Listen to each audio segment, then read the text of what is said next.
Hello and welcome to World History Encyclopedia. My name is Kelly, and today I am joined by author and professor Jeffrey Tatum.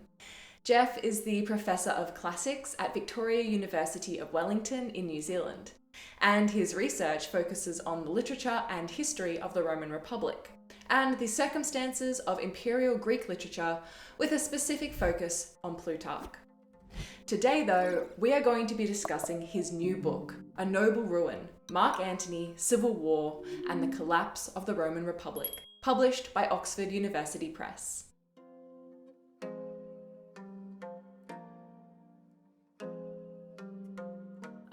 Well, Jeff, thank you so much for joining me today. I'm so excited to talk to you about your new book. It's my pleasure to be here. Thank you. So I guess we should get right into it and start off with what your book is all about. Well, it obviously it's about Mark Antony, so it's a biography of Mark Antony. But if you compare it with previous biographies of Mark Antony, you'll see that it's a lot fatter, and mostly that's because it's an examination of Antony's career within the historical moments in which he lives. You know, his rise as a young noble, his career during during a time when the republic is collapsing into civil war between Caesar and Pompey, and then obviously the triumviral period, with special emphasis on Antony's Eastern career as well as the politics in Rome. So I think of it as being about especially the triumviral period, that pivotal point when the republic ends up being an empire. But it's focalized along Mark Antony's career, and it is an attempt to tease out aspects of Antony's private life where we can, his political life where we can. Okay, brilliant. And I know in the book it says that it's the fullest biography of Mark Antony in English to date. Is there a particular reason why we haven't had anything like this already before? Or are you just, yeah, that's intriguing. Well, about 50 years ago, a woman named Eleanor Huzar wrote a biography of Mark Antony, and it's a substantial work. Her interest, though, was almost strictly political history. She wasn't, she was a creature of her time. People were less interested in the cultural turn in Roman history, less interested in integrating certain aspects of material culture, and her focus was entirely on the Roman scene. With less interest in the Hellenic side of things. But the book was a real effort, within its own terms to address Antony's career. Beyond that, though, there are many really entertaining and attractive biographies of Mark Antony, but they've tended to focus on the obvious narrative.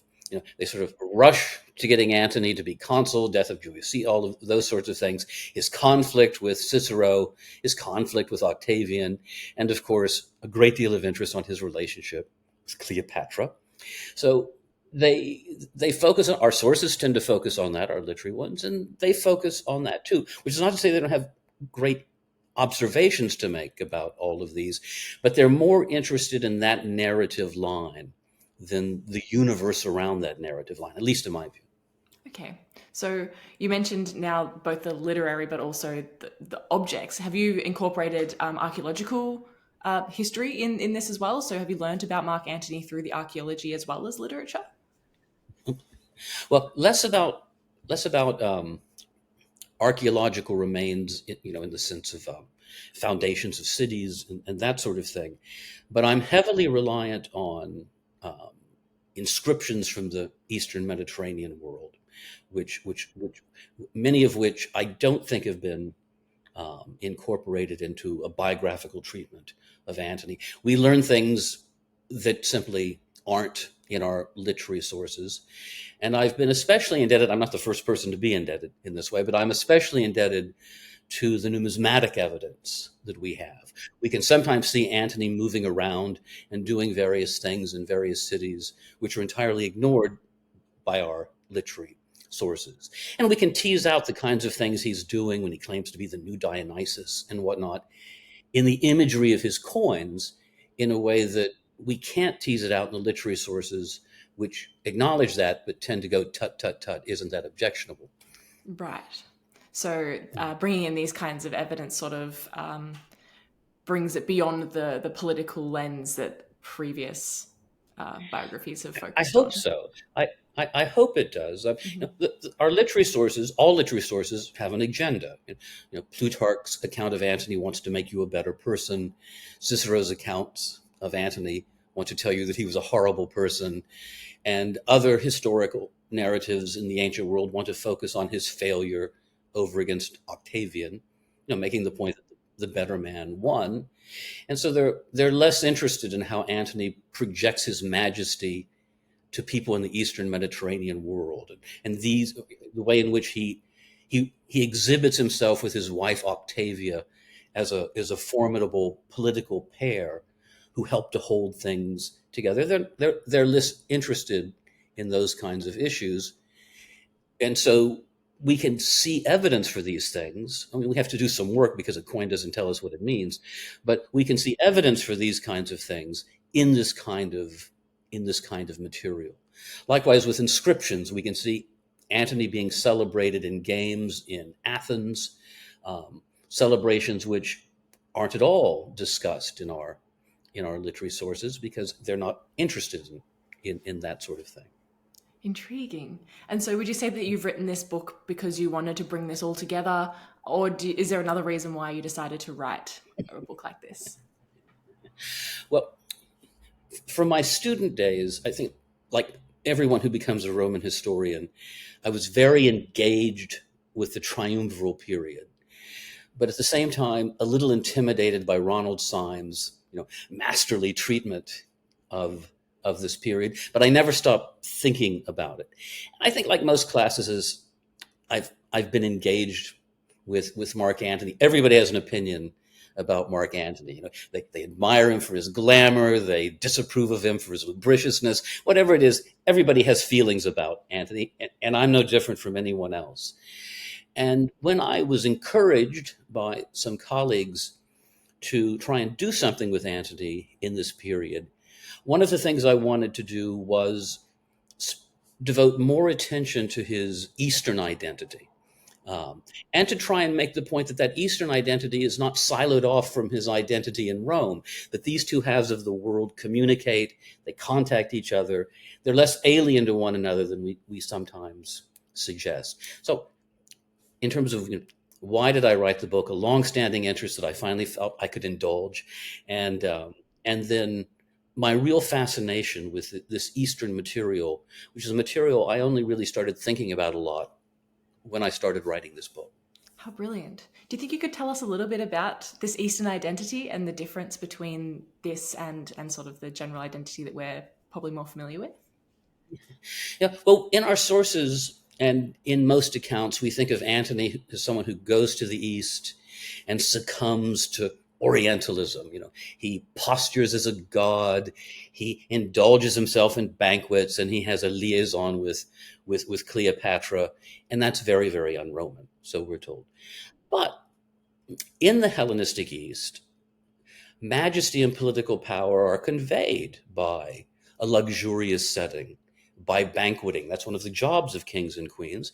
And all kings and queens are themselves divine. Not that people think they're really gods, but being divine projects the kind of majesty that helps to hold society together. And the Romans know about this. When Roman provincial governors go to the East, they often get divine honors.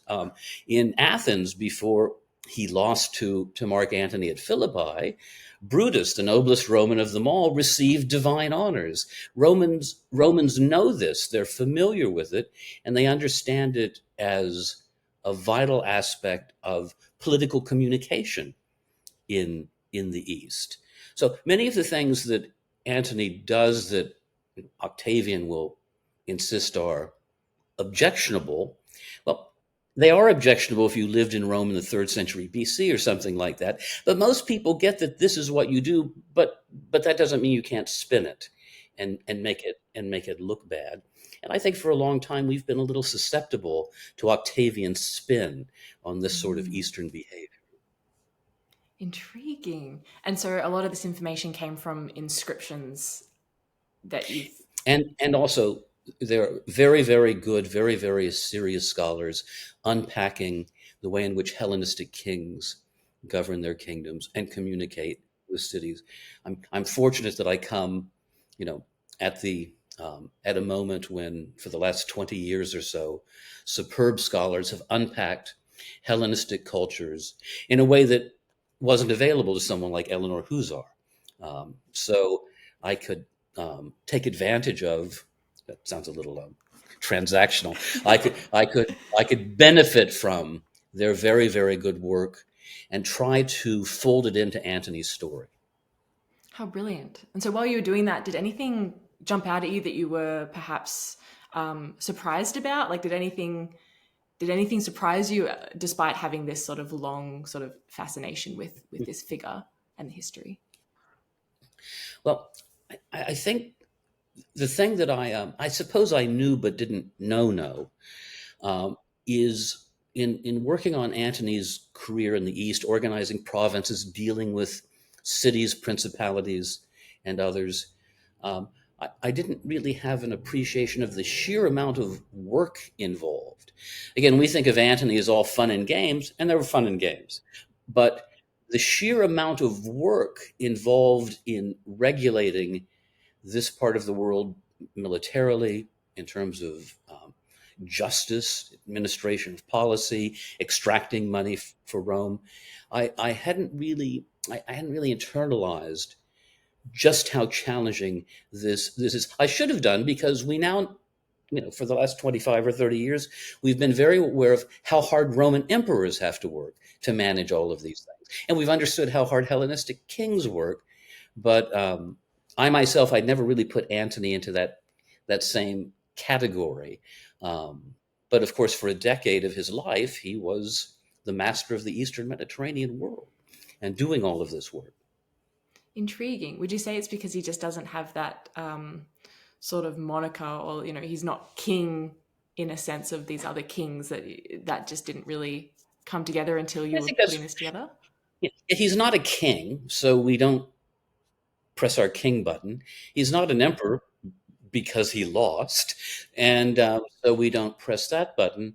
And even though there are certain things we know are the case, but intuitively we shy away from.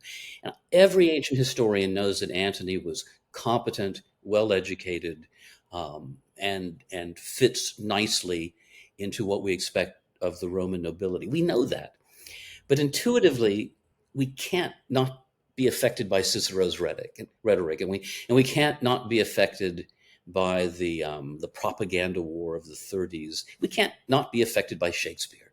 So we have these barriers between us and the reality of Antony that both matter, and to some extent maybe we don't want to give them up. So he's more challenging to recover, at least he was for me, than some other historical figures. You just mentioned Shakespeare, and I just wanted to ask quickly: did you work with the text at all in this biography, or is it sort of beyond sort of how you were focusing on There are a lot of Antony? Shakespearean references and Yeah. allusions in this biography. Several of the titles are quotes from Shakespeare, and um, it's a fascinating loop. Plutarch's life of Antony is absolutely fundamental for a biography of Antony. And Shakespeare's version of Antony depends so heavily on Plutarch's that there's a loop between the two, and they're both in their different ways great artists, that just makes it unavoidable that when a certain episode happens in Antony's life, you just must embrace it. When I get to Antony's meeting with Cleopatra, that great scene in Shakespeare, I use Shakespeare to describe it because I couldn't do it better. And when I come to Antony's death, I again quote from Shakespeare because I couldn't say it more profoundly. So there's an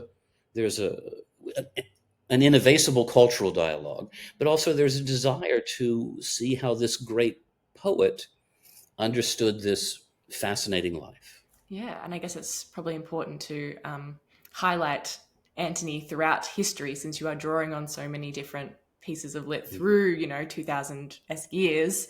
It's probably worth, definitely highlighting all of the layers. Yeah, it's not that people have forgotten Antony. If there are certain people from antiquity that you mention, if you mention their name at a cocktail party, you need to explain them. But if you mention Antony or Cleopatra, they're onto it. Brilliant. I think my final question is there something that people should really know either about Mark Antony or your book or your general topic as a whole? It's a big question.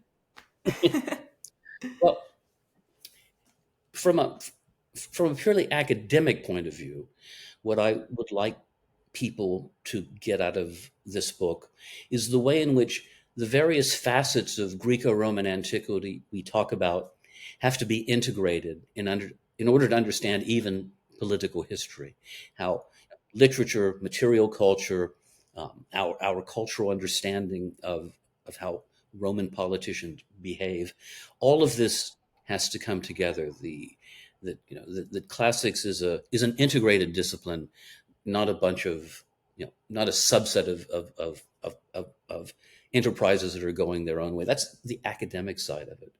On the more human side, for readers who are not academics, I hope that when they read it, they'll see that Antony is a more complicated figure than the way we think about him when we think of Shakespeare or when we think of Hollywood films. And that someone can be talented and profound and earnest, but at the same time be a failure. That these qualities come together. I think there's a rich, tragic, very human story in Antony that I would like people to appreciate in a way that goes beyond the kind of cardboard character that we sometimes have. Absolutely. Thank you so much, Jeff. I really appreciate you coming on the channel and chatting to us about your new book. If anyone is looking to purchase A Noble Ruin, we're going to link the book for Oxford University Press down below. So thank you so much. Thank you. It's been my pleasure.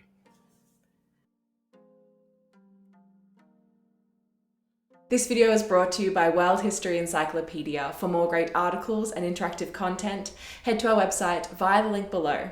If you like my sweater, you can find this design and a bunch more in our shop at worldhistory.store, or you can find a link for it down below. Thank you so much for watching, and we will see you soon with another video.